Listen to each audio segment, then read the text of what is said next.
L'EFT est une technique psychocorporelle de la psychologie énergétique. Psycho parce qu'il y a un travail qui va se faire au niveau cognitif, au niveau des pensées et des émotions.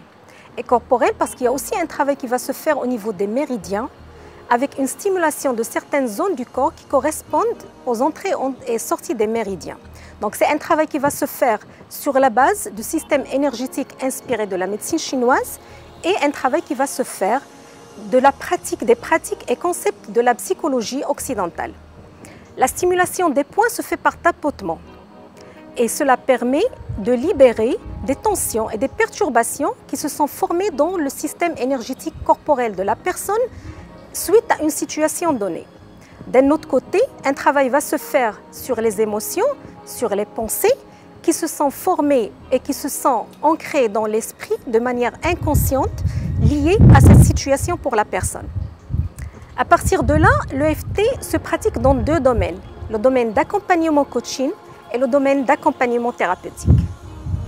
Dans le domaine de l'accompagnement coaching avec l'EFT, on sait que 95% de nos comportements et de nos pensées proviennent et sont dirigés par l'inconscient. Et on sait qu'une émotion, qu'elle soit agréable ou désagréable, elle est précédée par une pensée. Quand cette pensée est négative, quand elle est ancrée dans l'esprit, on est face à une croyance. Et une croyance négative, avec une émotion qui l'accompagne, elle va engendrer un comportement, une attitude, une habitude qui peuvent être néfastes pour la personne. Donc l'EFT, que ce soit dans une situation de démotivation, par exemple, une situation de prise de décision, de choix à faire, de stratégie à établir, d'objectifs à atteindre, l'EFT va opérer au niveau de ce qui se passe dans l'inconscient par rapport à la question ou au sujet donné. Et encore une fois, ça représente 95%.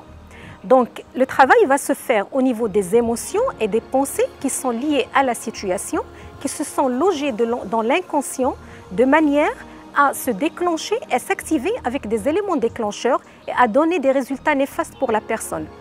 La stimulation des points énergétiques va aussi accompagner ce travail. Elle va permettre une connexion avec le cerveau parasympathique, installer un état de bien-être qui va favoriser l'obtention de solutions. Et en même temps, cette stimulation va permettre d'agir au niveau des fondements neurochimiques qui sont liés à la pensée, à la croyance que la personne veut changer ou dont elle veut se débarrasser. Pour l'EFT, dans l'accompagnement thérapeutique, les recherches scientifiques confirment de plus en plus qu'un état de stress permanent, une situation d'un état interne désagréable qui dure dans le temps, des émotions négatives qui se répètent et qui durent dans le temps, peuvent être derrière certaines maladies, le déclenchement de certaines maladies ou accentuer des maladies existantes. Donc l'EFT va travailler justement à ce niveau-là, puisqu'elle va permettre d'être un moyen préventif qui va diminuer des situations de stress qui peuvent causer ce genre de maladie. D'un autre côté, l'EFT aussi peut accompagner des états de santé en travaillant sur des émotions, sur des pensées que la personne a dans son esprit par rapport à son état de santé. Elle va permettre d'opérer à des niveaux où le suivi médical ne travaille pas et va permettre à la personne d'obtenir un résultat meilleur dans son suivi médical par rapport à sa santé.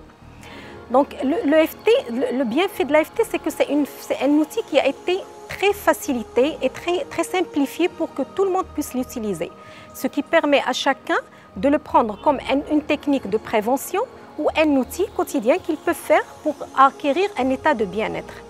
Et dans une prochaine vidéo, je vais faire une démonstration comment chacun peut utiliser au quotidien et dans des situations différentes cet outil qu'est l'EFT.